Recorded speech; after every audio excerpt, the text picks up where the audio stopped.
mga lalab. Ito, nag-grocery ako kasi naubusan ng mga gamit ng mga bata, mga ano nila pangkain.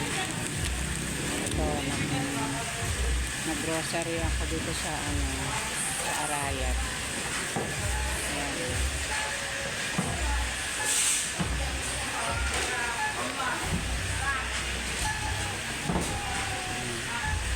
Pinili ko sila ng mga tambaon,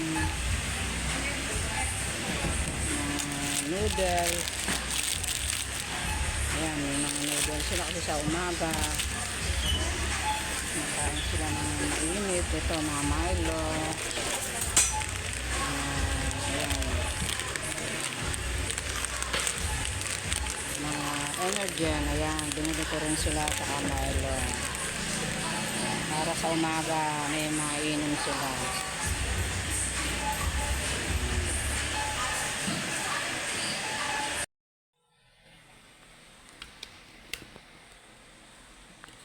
Ayan. Nandito yung aking napamili ng mga pang ano nila. Ito, mga cup noodles. Ayan. Bili ko sila ng cup noodles. Binili ko sila ng maling. Ayan. Corn beef. Ayan. Yung mga paborito nilang mga dilata. Ayan. Tapos ito, mga choco na gatas. Ayan. Saka Energen. Ayan. Sa umaga, para mainitan yung mga tiyan nila. Ano natin sila ng gatas. Ito siya ng gatas. Si Ron, umiinom siya ng gatas sa umaga. Ayan. Mga Energen. Ayan. At bumili ako ng panggawa ng spaghetti. Ayan, isang set na siya.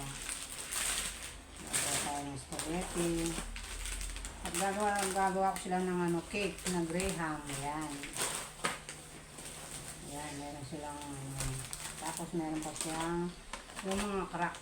Yung crack na Graham. Meron na siyang Nestle cream. Ayan. Ito ang aking mga napamili. Ito, suka, toyo, patis. Tsaka yung ketchup nila. O yan, malaki na binili ko. Tsaka Mang Tomas. Yan, ang gusto nilang sausawan. Mang Tomas. Pancake. Yan, may pancake sila. Saka yung choco mucho na gusto nilang cookies. Saka yung mga sabon namin pampaligo. Ayan. Ayan, yung sabon namin pampaligo. Ayan, mga Bioderm. Ayan, ang gusto nilang gamitin. Mga Bioderm na sabon. Ayan. Saka yung mga shampoo. Dahil lalaki yung aking mga apo, gusto nila yung Head and Shoulder. Ayan. Ito yung gusto nilang sabon.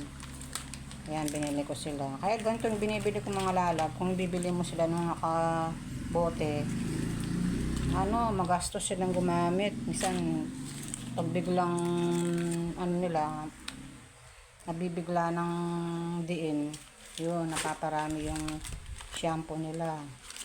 Tsaka itong kanilang mga conditioner. Yan. Yan ang napamili ko sa kanila mga lalabo. Kulang pa yan. Meron pang lang yan, mga gamit pa lang yan sa bahay. Pang araw-araw na gamit. Ayan. Ito, pansopas. Binili ko siya ng pansopas. Ayan. Yan ang mga pinamili ko sa kanila mga lalab. Itong minsan hindi man umaabot pa ng isang buwan. Minsan, siyempre, bibili ka uli. Ayan. Hello.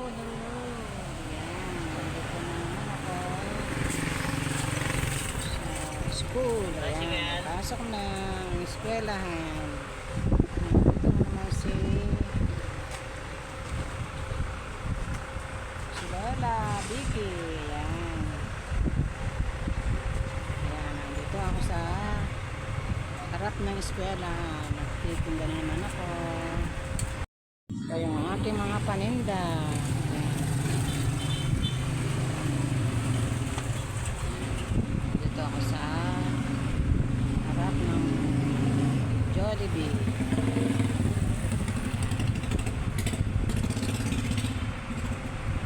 Today is Monday. May pasok na ang mga eskwelahan. Kaya ito, nandito na naman tayo para mamulot ng barya. Ayan.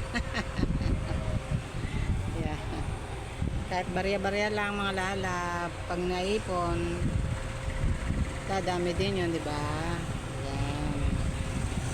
Kesa sa matulog ka sa bahay, walang dumadating. Ayan. Ito, meron pa akong mga juice, soft drinks na tinitinda. Ayan.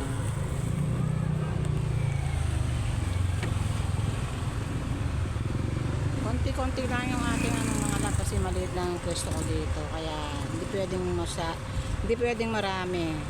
Baka masita tayo. Ayan. Maya-maya ang mga estudyante lalabas na.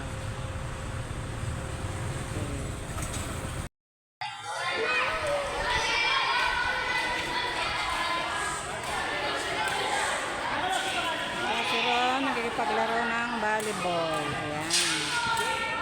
Paglabas nila sa school, ito sila.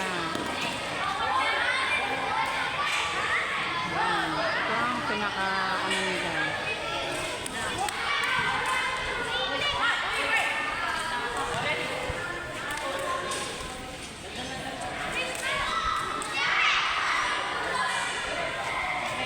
Ito ang kanilang mga teacher. Ayan.